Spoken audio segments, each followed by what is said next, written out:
नमस्कार, आप देख रहे हैं अगमनी फास्ट रुक करते समाचार कन्नौज से। कैबिनेट मंत्री संजय निषाद का कन्नौज दौरा। योगी सरकार के कैबिनेट मंत्री संजय निषाद पहुंचे कन्नौज। सोमवार को रात्रि के कन्नौज सर्किट हाउस पहुंचकर डीएम एसपी समेत विभागीय अधिकारियों के साथ की बैठक। इसके साथ ही अपने कार्यकर्ताओं से की वार्ता। मुख्यमंत्री संपदा निषाद राजभोटल में इसी में धरातल पर आए, समय सीमा के अंदर उनको मिले और उन्हें रोजगार के साधन बढ़ाए जा सके।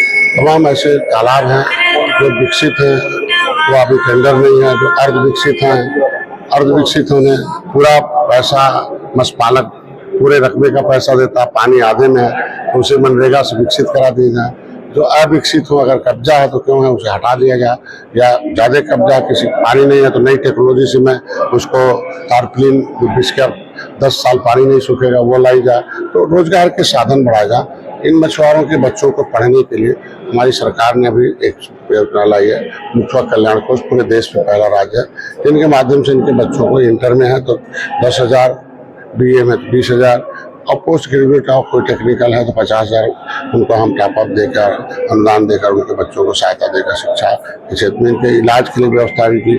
आयुष्मान भारत कार्ड नहीं है फिर भी 5 लाख का इलाज इनको मिल जाए। तमाम महत्व ऐसी योजना है। इनके पास कोई योजना ले रहे हैं तो हम 60% सब्सिडी देते हैं, उनके पास 40% अपने तरफ से लगाना पड़ता है। तो इनके पास कोई नहीं, तो बिना किसी गारंटी के, बिना कोलेटरल के 1,60,000 रुपये उन्हें किसान क्रेडिट कार्ड मिल जाए। किसान क्रेडिट कार्ड बहुत स्लो बन रहा था क्योंकि इनके समय से पट्टे नहीं हो रहे थे या कुछ भी हो, तो उसके किसान क्रेडिट कार्ड को 15 तारीख से अभियान चलेगा। ये लोग ले लें, अगर प्रोजेक्ट पास हो जाता तो उनको मतलब पूरे 3.5 लाख है, उसमें 7% ब्याज में साल भर के अंदर दे देती। तो जागरूकता अभियान भी कार्यकर्ताओं को जिले भर को बुलाकर इन परियोजनाओं के बारे में बताना, और क्योंकि विपक्ष ने थोड़ा सा झूठ बोल कर भ्रम फैलाकर आंशिक सफलता प्राप्त की, तो उनसे दूर रखिए। आप पिछली सरकारों ने मछुआरों को क्या किया और इनका एक कंपेरिजन दिखाने को उन्हें बताना पड़ेगा। आप जो है किसी के भ्रम बाकायदा में रहें। अधिकारियों की समीक्षा बैठक है कि सभी विभागों को लाएगा। एक थाई मागुर आता है जो प्रतिबंधित है, लेकिन कुछ ऐसे व्यापारी हैं जो अभी भी बांग्लादेश से लाके दिल्ली तक पहुंचा दिए, जिससे कैंसर होता है, तो वो न जाए प्रतिबंधित, तो रुक जाए। प्लस हमारे यहाँ मछुआ दुर्घटना बीमा है, बीमा तो हो गए हैं, हजार बीमा हो गए हैं। बीमा फ्री का बीमा है मछुआरों को कि अगर हड्डी सैपनिंग होगी तो 5 लाख, डिसेबिलिटी होगी 2.5 लाख, अगर वो अस्पताल में भर्ती होगा 25,000। लेकिन ये लोग बीमा तो कर दिया, सर्टिफिकेट नहीं दिया, अपने पास रखे हैं, तो बीमा धारक तो क्या मतलब उसे, तो उनको पहुंचाया जाए। तो मैंने अभी SP को बुलाया कि भाई आप अपने यहाँ थानों में रख दो, कैसी बात होती है तो बता दो कि उनका काज इनके अभियान के तहत बट जाए, अभियान के तहत किसान क्रेडिट कार्ड। और एक परंपरागत लोगों की सोच है कि हमारे पास खेत रहेगा, पानी रहेगा तब बनेगी, लेकिन हाईटेक हो गया। हम कल 18 फुट के टीन को जोड़कर गोल करके उसमें तारप्लिन डालकर 10 साल पानी नहीं लीक होगा। तारप्लिन डालकर हम तुरंत 2 घंटे के अंदर एरेटर लगाकर, सोलर लाइट लगाकर, सोलर पंप लगाकर छोटा सा उनको हम मछली का व्यापार कर सकते। तमाम ट्रक हैं और भी हैं, तमाम परियोजनाएं हैं, उसको हम थोड़ा सा राजनीतिक बात करते हैं। सपा और कांग्रेस में चुनाव को लेकर सहमति नहीं बन पा रही। बिल्की कुछ सीट है, उस पर कांग्रेस भी अपना प्रत्याशी उतारना चाहती है और अखिलेश यादव ने उनकी बेटी के लिए कहा था।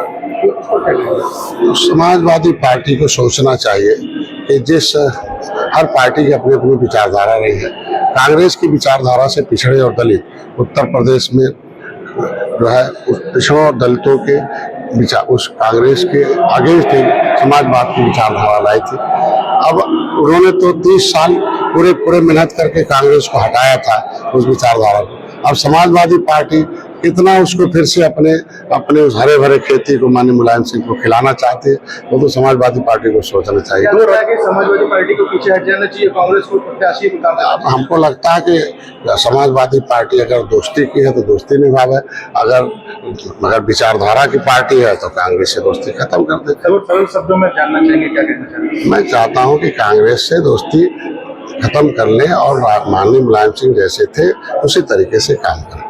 2 राज्यों में चुनाव हुए हैं, एग्जिट पोल आ गए हैं, बड़ा उलटफेर दिख रहा है, तो ऐसे में कहीं ना कहीं मंथन करने की जरूरत पड़ रही है, क्योंकि चुनाव लगातार लोकसभा चुनाव हुआ है। पिछले बार भी एग्जिट पोल था लेकिन बहुत नुकसान देखने में उल्टा हुआ, तो एग्जिट पोल को नहीं कुछ कहा जाता। लेकिन अब इस बार काम के आधार पर है, और वो उनका ट्रम्प कार्ड था, झूठ बोलना, भय दिखाना, फर्जी वीडियो रहा, संविधान खत्म हो जाएगा, वो अब कैश नहीं करा पाएंगे। एक बयान आपका भी चर्चित हो रहा है कि जाना और खाली टोपी पहन के जाना, DMSP से लूट रोकेगा, तो ये कुछ अलग नहीं, है। उसका- मुख्यमंत्री जी बोलते हैं कि लॉ एंड ऑर्डर सही रहेगा, सबका सम्मान करो आप लोग, इस तरह से नहीं, उनको देखो, कार्यकर्ता हैं, उनको समझाना पड़ता है कि पिछली बार की सरकारें सताए जाते थे, किस तरीके केवटा मल्लावा बिंदवा का सब पहरा कहते थे, अमर्यादित भाषाओं का प्रयोग करते थे।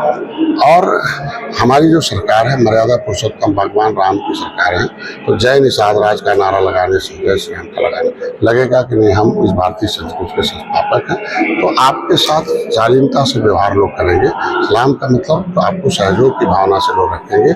आपको पहले कैसे होता था, अब आप सुरक्षित हो, आप सम्मानित हो, सम्मान और सुरक्षा पहले है, ये प्राप्त होगा। और मेरे कहने का मतलब तो ये बयान आपका सही है? नहीं, उसको दूसरे भाव में नहीं देखना चाहते। उनको लगा कि नहीं, आपके ऊपर, इनके ऊपर एक तो किस तरीके से दुर्व्यवहार होता था, कैसे सताए जाते थे, कैसे इनको किस तरीके से उपेक्षित रखा जाता था। अब सम्मान प्राप्त करने के लिए लगेगा कि नहीं, अब हम एक राजनीतिक दल हैं, भगवान राम और निषाद राज के उस आप बाल सखा के वंशज हैं। तो जब आप बाल सखा के वंशज के रूप में जाएंगे तो आपको सम्मान मिलेगा। महेंद्र नल ने एक बयान जारी किया था, जिसके बाद घेरा खड़ा हो गया।